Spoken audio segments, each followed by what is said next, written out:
Sometimes when you're living with mental illness, the only thing that you can really do is just keep going. I'm in that kind of state at the moment that I'm not seeing a way out of my mental illness. Nothing's lifting me to a point where I'm like, yeah, let's keep going. I've just made the quiet decision to keep going. And it is a quiet decision. And it's a decision that sometimes you have to make every day. Let's dive in and see what happens. Welcome to Mark My Words. Mark My Words is the story of my journey from a place where I was shattered to where I could live again. When I first began Mark My Words, as it was Shattered the podcast, about 5 years ago, I promised myself that I would only ever talk about real stuff to do with living with a mental illness, because that's not what I see. When I look at the internet, I see a bunch of Instagram people in bikinis on beaches jumping. I beat mental illness. I'm on top of a mountain. And the reality is that that is not what it's like to live with mental illness. I want to steal an analogy from a dude. His name is Ren, R-E-N. You need to look him up. If you don't know him, look him up. He's an artist. He sings a song that I think is Hello Ren, and it's incredible. Like, this guy just gets it. The analogy that I want to steal is that we often think of life, mental illness, as something that you win or lose. You're either winning at it or you're losing at it. You're beating it or you're not beating it. And he makes this interesting comparison. He says it's more like a pendulum swinging. Sometimes it's good, sometimes it's not. You never lose. It's my words, not his. His words are much more artistic than mine. You never lose unless you stop. And I think about that a lot. I think about a metronome, just tick, tick, tick, tick. Sometimes with mental illness, that's what it's like. There is no good. There is no bad. There's just blur. When things are bad, I want to say this to you, just keep going. Don't think of it as winning or losing, because it's not an accurate description of what it is that we're going through. We are on this pendulum. Sometimes things are good, sometimes things are bad. Sometimes that pendulum is moving like it's under ice, but it's still moving. Why would I say this to you today? Why is this something that I'm bringing up? Perhaps if you've listened a bit, you say, Mark, you've said this over and over and over again. Maybe I have. Maybe I haven't. I honestly don't know. But it's the message that I'm saying to myself at the moment. I get a lot of messages now. And if you do message me, thank you. I really appreciate it. But I get a lot of messages now from people that, from the tone of their messages, it feels like they're hanging on by their fingernails. They're grasping at anything. And these are the people that I want to speak to. These are the people that need to hear a message like this. If you're not living with mental illness, it can be impossible to understand. Like my daughters also have mental illness, and at times I don't understand. I live with mental illness. I should understand. I can't, because their journey is so individual and so specific that I can offer advice. I can offer, you know, some kind of expression of maybe hope, of just I can give them tips, but I can't really understand.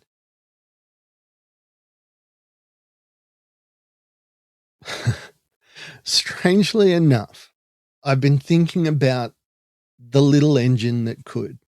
It's a stupid story. It's the engine, a tiny little engine. He's got to go up a hill. And why I can be a little bit down on that story is it's so generic. Somebody struggles, they go up a hill, they make it, hooray. And that can seem like all of our stories. Something bad happened to me, I somehow made it through. Things aren't great, but I'm still here. I'm the little engine that could. I'm going to keep on going. I'm going to keep on going. But the fact of the matter is that that story is such an interesting one because it's not the story itself, it's the experience behind it. What is your mountain? What was the load that you were carrying?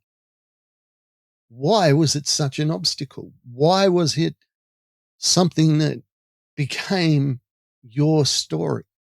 Not just a random engine somehow went up a hill. Ridiculous. But it's kind of not when you think of it like,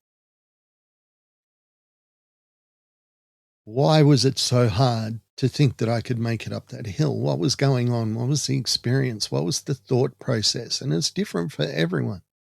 I was looking at the mountain and I knew that I could make it. I didn't know if I could make it up the mountain. So I was looking at my feet. I was doing one after the other, after the other, after the other. When I was in high school, I used to run long distance,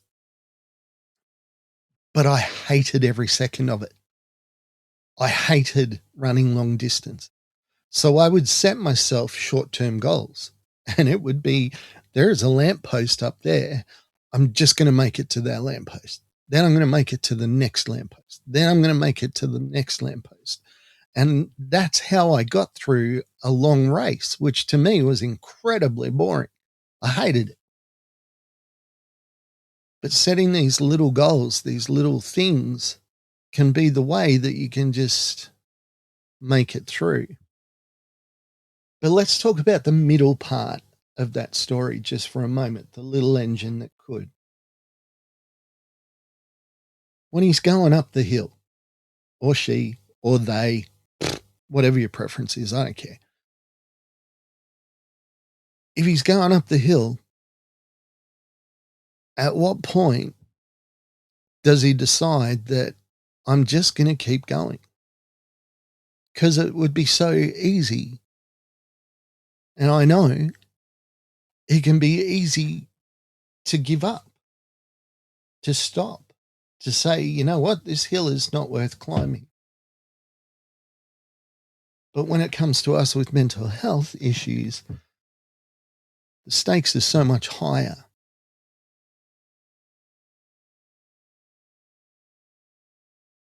I don't even know if I'm going to post this one today. I don't know if I like it. It's a little bit more disjointed than I like. All I need to say, I guess, to myself today is just keep going. You get that midway up the hill. You know it's a hill. It's always a hill. It's always a struggle. It never changes, never becomes easier.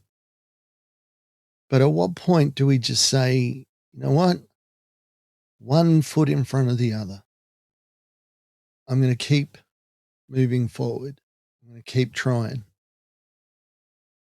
I can't see the top of the hill.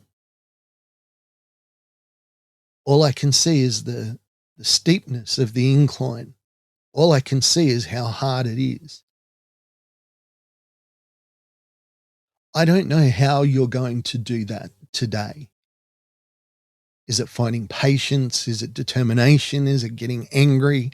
Is it finding mindfulness? Is it faith? I don't know what your thing is, but I hope that perhaps I can be a little bit of a inspiration,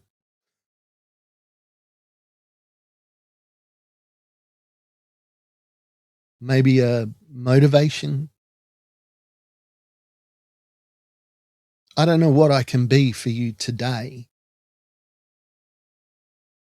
but I hope that you just look at somebody who's struggling just like you are and who's going to just keep putting my foot one after the other.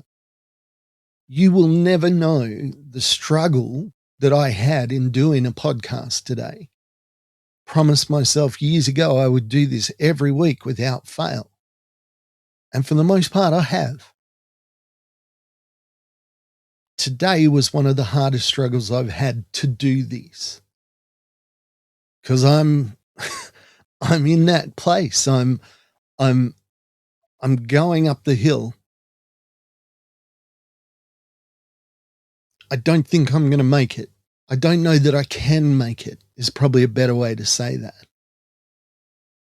But I'm not going to stop. Now, I have my own personal reasons for that. Things that I cling to. But I encourage you, whatever your struggle is, whatever mountain it is that you're climbing, please keep going. I got a message a couple of months ago from a guy that said he's at the end of his rope. Can't deal with it anymore. Nobody cares about me. Just a random message from a random guy. I've reached out to him, of course. But it breaks my heart that somebody feels that they're that alone because I've been there and I know how much it hurts. Now, this guy might think that nobody would care if they found out that he had ended his life.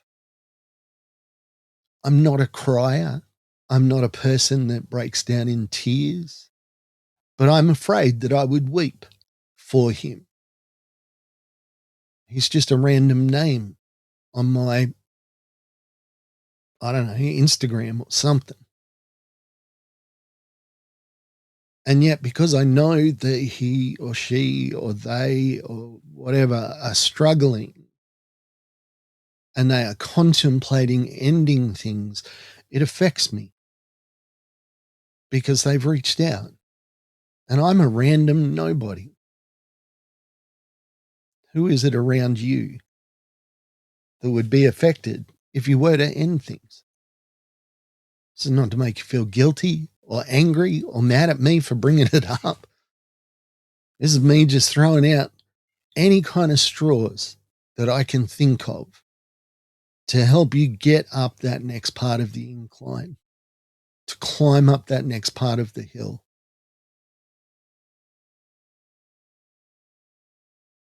I know that my life can be better than this because it has been. And all I'm doing is I'm thinking about that. And I'm going, well, if it's happened before, it can happen again. For me, that's how I keep putting one foot after the other. I hope that you can find your own thing that helps you just keep going that little bit longer until things become a little bit brighter, become a little bit easier, as they always do if we have patience. I want to thank everybody that has subscribed lately. It's blown me away. 700, 800 people now.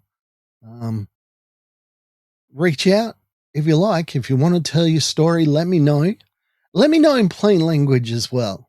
If you look at Mark My Words on YouTube, Patreon, iTunes, wherever, you can see that I actually do a lot of conversations with people. And I love telling other people's stories. So reach out. But if you reach out, be specific. Let me know. I'm not real good with subterfuge and subtlety. and manipulation. You want to tell your story? Just DM me. Say, Mark, I really want to tell my story with you. I'll get in touch. We'll have a conversation. We'll record it and we'll let other people listen in. It's as easy as that. I want to thank you for checking out Mark My Words today. Here's an interesting thing. I actually feel a lot better now than I did just 10 minutes ago. Just keep moving. Just keep doing the things that you need to do. Hang on to those things that give you purpose. Just do it.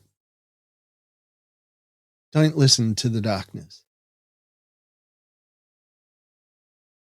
It's not your friend. It's not easier. Have a great week. I look forward to speaking to you again next week. Bye for now.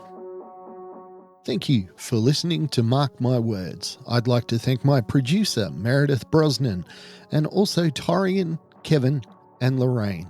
And I can't forget the band Adelaide, who allows us to use their song as our theme.